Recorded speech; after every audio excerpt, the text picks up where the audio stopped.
más o menos, ya estamos a la hora de otra vez. También nuestra mesa del miércoles 26, la sala B, fue muy internacional, es decir, empezamos con Taiwán, siguió Polonia, Rusia y España.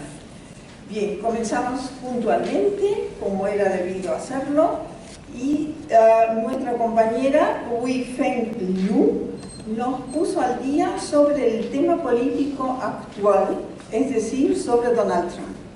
Yo creo que es un tema sumamente interesante que hubiera llevado a grandes discusiones si hubiésemos tenido tiempo. Bueno, ella investigó las noticias que se publicaron en El País y ABC sobre ese tema, constatando que los periodistas tenían diferentes opiniones sobre este presidente estadounidense. Los columnistas, según ella, ¿no es cierto?, usaron expresiones muy negativas, calificándolo al presidente, y hubo muy pocos que en el fondo usaron palabras positivas o por lo menos tratando de no ponerlo en un plan tan negativo. ¿Sí? Eso fue una investigación muy interesante. La segunda intervención, también de tipo periodístico, estuvo a cargo de Marta Kobiela, y el otro apellido no puedo pronunciar.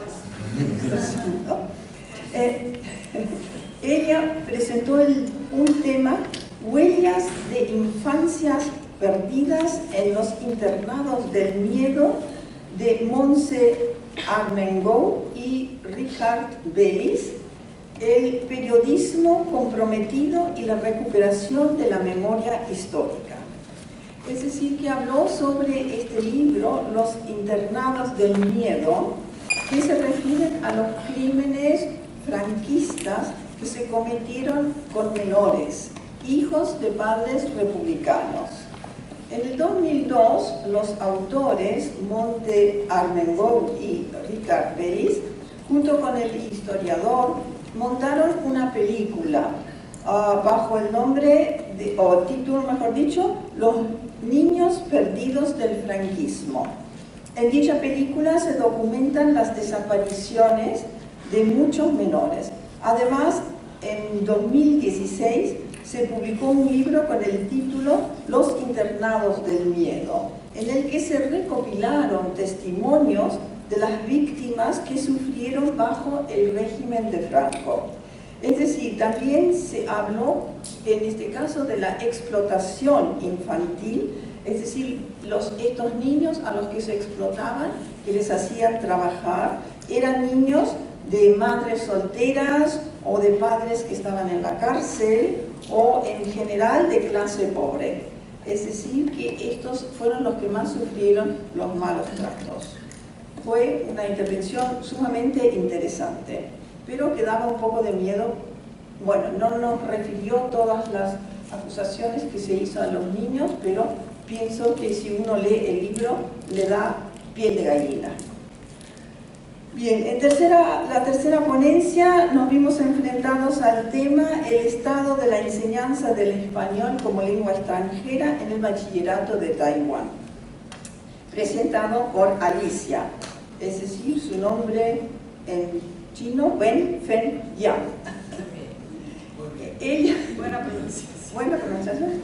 Ella nos hizo saber que hoy en día en Taiwán se necesita estudiar más de una lengua. Es decir, además del inglés, que es casi obligatorio, supongo, y además se piden otras lenguas.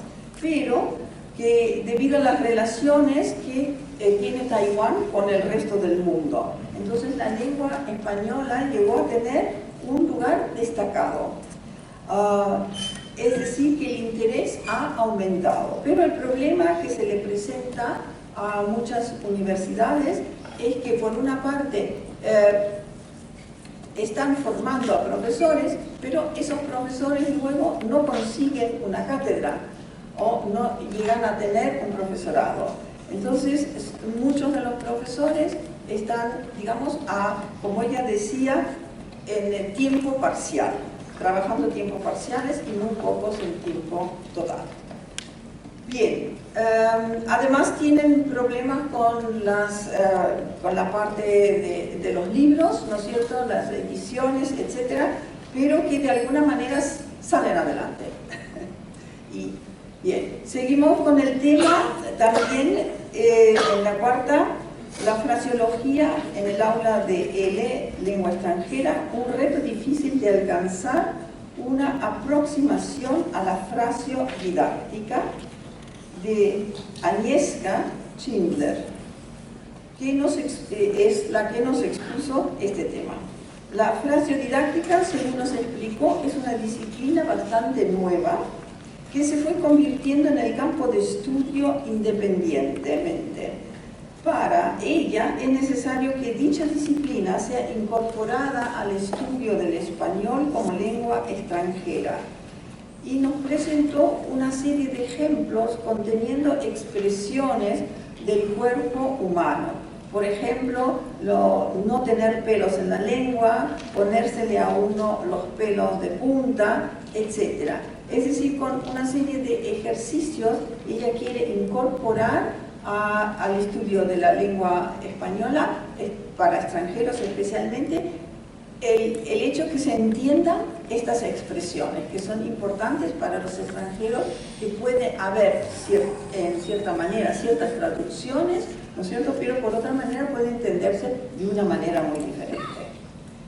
Bien, seguimos con la profesora Tatiana George, lo pronuncio al español, nos introdujo en un tema poético, es decir, ella como profesora de Rusia, nos mostró la traducción literaria como factor de cohesión en el mundo y nos presentó a Brodsky en español, el gran poeta ruso, y que eligió ella, ¿no es cierto?, justamente por las diferencias que puede haber en la traducción y que hubo en su traducción.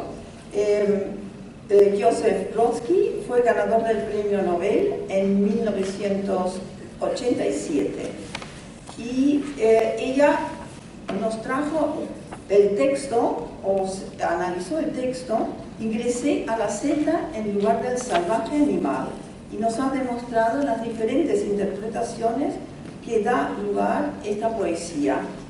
Según la ponente, hoy día a los investigadores les interesan más bien las cuestiones prácticas, que en lo posible tengan referencias culturales en otras lenguas. Se trata de una poesía rusa con aspectos, según se mencionaron, autobiográficos en parte, con fondo también ligeramente histórico. Y esto, por supuesto, que presenta una serie de dificultades para traducir. Es decir, de que según los traductores pueden interpretar de manera diferente, y ella nos ha presentado varios ejemplos de cómo han sido presentadas las traducciones. Bien, por último, volvemos a un tema escolar, las competencias transversales en el trabajo final de grado, presentado por María José Labrador Piqué. Iba a ser presentado también por Susana Burton, pero ella no pudo llegar por razones personales, y así fue María José la que nos ha presentado el tema. Refiriéndose al plan de los estudios de Bolonia, que sabemos mucho de lo que fue discutido por unos y, bueno, alabado por otros, pero siempre lleva consigo sus problemas. Ha habido también, por supuesto, desde que se inauguró con estos estudios de Bolonia, ha habido una serie de modificaciones dentro de los planes de estudio. Y una de estas modificaciones incluye, según ella, las competencias transversales. Así que ella se refirió a la competencia en especial de la comunicación junto a la innovación y creatividad que se espera de los trabajos de finales de grado y de máster en especial. La innovación incluye aportar nuevas ideas o procesos para producir nuevos valores, lo que significa adquirir competencias para desarrollar nuevas estrategias o técnicas creativas. El profesor debería incentivar a los alumnos a la adquisición de las mismas, introduciéndolas en el plan de estudios. El número de competencias, según ella, varía según las universidades. En Valencia, por ejemplo, nos dijo que son 13 las competencias a cumplir, pero hay las universidades que tienen solamente 9. Al final propuso un programa que les pareció muy interesante, el Kahoot.it,